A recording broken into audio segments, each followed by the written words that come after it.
पेश कर दी है। हम इन्हीं सवालों का जवाब चाहते हैं। अगर सरकार ने वादे किए तो वो वादे कहाँ गए?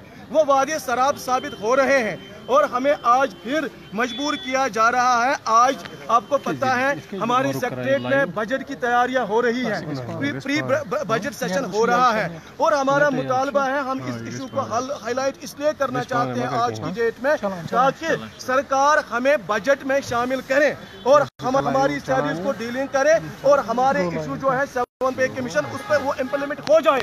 और 7th पे कमीशन कब से इम्प्लीमेंट होना चाहिए?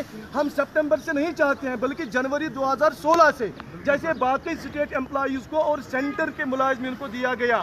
हमारे साथ सौतेली माह का सलूक क्यों किया जा रहा है?